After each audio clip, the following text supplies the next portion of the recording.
Hello. It appears Nigerians are yet to see the end of El-Rufai's ranting in the last couple of weeks. You know, he has left the APC. It's no longer news that Nasir El-rufai, the former governor of Kaduna State, is no longer a member of the APC. He has now pitched tent with the SDP. So that means we're bound to see a lot of drama happen, in the build-up to the 2027 general elections. But not only has he decamped to the SDP, that's the Social Democratic Party, he has been singing different tunes in the last couple of days. He has been saying all manner of things, and some things he has said that some people who are members or ministers in the cabinet of President Tinubu actually paid to be appointed ministers. He didn't mention names, and the presidency has not denied or officially denied that some members of the cabinet actually paid to become ministers. But that's not my worries. That it can make allegations, but what I'm more worried about some of the things that El-Rufai had said in the last couple of days was that they knew about Tinubu's Chicago certificate scandal. In the build-up to the elections and after the elections, a lot of issues came up about the controversies, and talks about, if actually Bola Tinubu graduated from the Chicago State University, and a lot of controversies came up, and it ended up at the Supreme Court. And in a ruling, the Supreme Court dismissed those allegations, dismissed the case, and said he actually could prove that, Tinubu, could prove that he actually graduated from that university.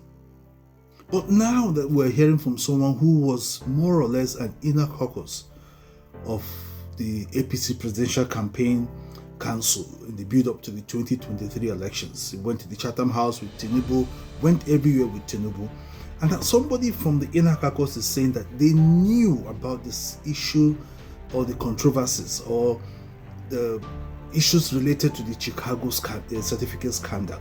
Does it mean?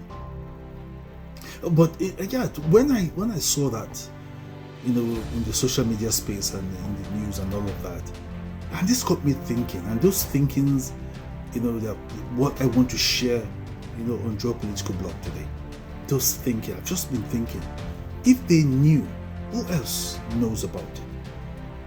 The inner caucus, because El-Rufai is part of those who were made up the inner caucus of the APC Presidential Campaign Council. So they knew about it. So what happened? Is it that the Supreme Court erred in their judgment regarding the certificate forgery? Because while all of this controversy was brewing at the time, was going round, people kept asking, how come other people we could see their throwback photos, yearbook, or former classmates and things like that? How come for Tinubu, no throwback photos, no former classmates, no yearbook? Does it mean that the Supreme Court erred in their judgment, filed by the Peter Obi, the Labour Party, and Atiku about the certificate forgery? Does it mean the Supreme Court erred in their judgment? And come to think of it, is that the reason why Tinubu increased judicial salary by 300%? A lot of things are just running through my mind. This is just part of my wide political thoughts. But another thing I've been thinking since El-Rufai decamped to the APC, and he has been making all of this expose about Tinubu and the government of Tinubu. But of course, I want to ask, if El-Rufai was made a minister and if he was serving in this government, would he be talking from this angle?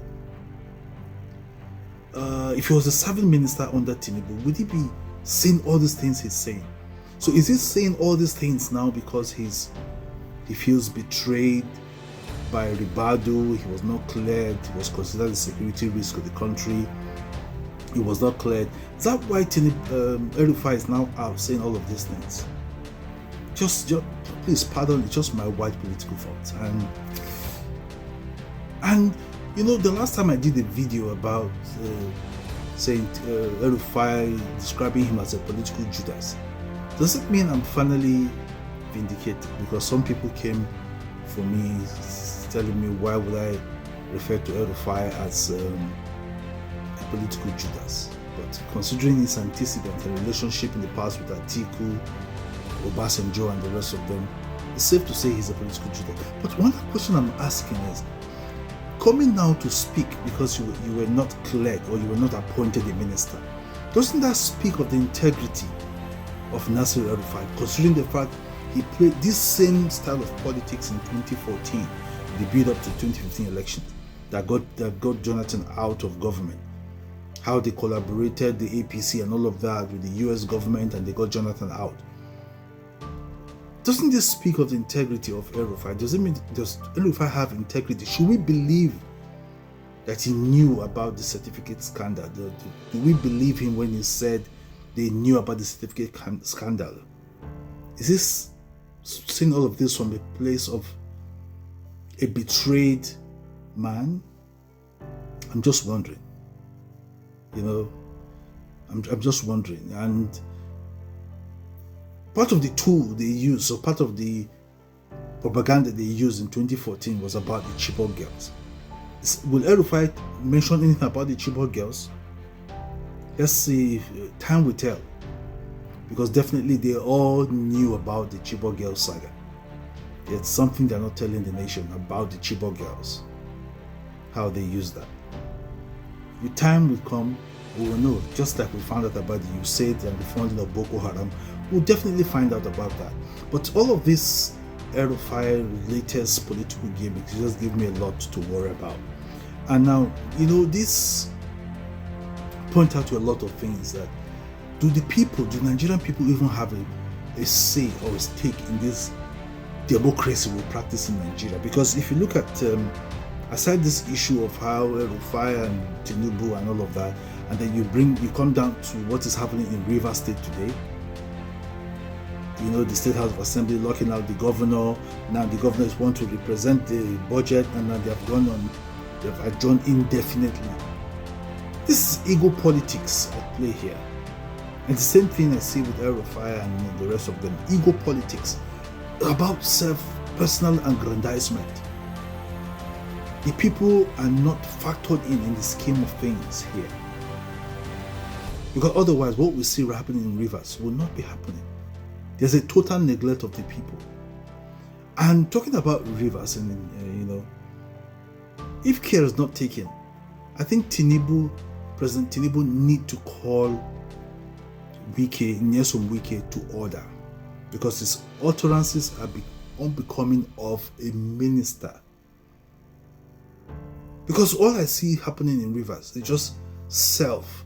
People just want to achieve their personal political gains without thinking about the people of Rivers State. Right now, allocations have been withheld from Rivers State. How would civil servants go get salaries? How will ongoing projects be completed? How would contractors get monies to carry on projects? You know, there's a multiplying effect about all of this political game dynamics happening in Rivers State and in Nigeria as well. You know, and one of the reasons the president needs to call Wike to order is the fact that this crisis that's brewing, this back and forth about the Ikwere, the Ijo and all of that, what this is brewing is ethnic crisis in the offing. An ethnic crisis brewing in Rivers.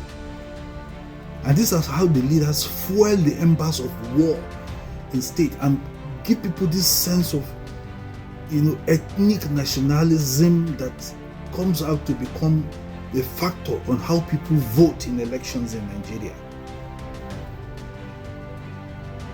Well, I just hope all of this will be resolved as soon as possible.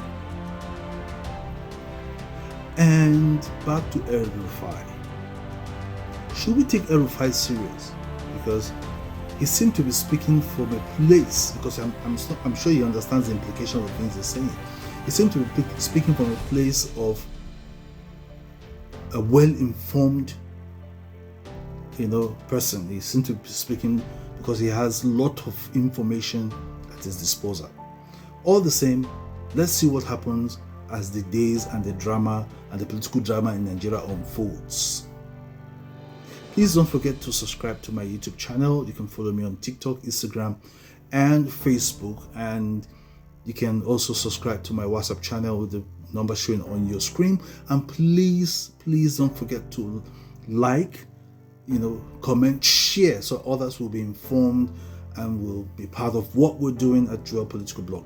Next on Joel Political Blog, I will be discussing the issues related to Miyetti Allah, the Fulanis, and the pressure on Donald Trump to declare the Miyetti Allah a terrorist organization. They will be looking at what they have done in Nigeria, why they need to be proscribed as a terrorist group or otherwise. But we'll look at the atrocities or otherwise of the Miyetti Allah in Nigeria, especially from 2015 until 2023. That will be our next focus on Joel Political Blog. Until then, please, like I said, like, share, and comment. See you soon.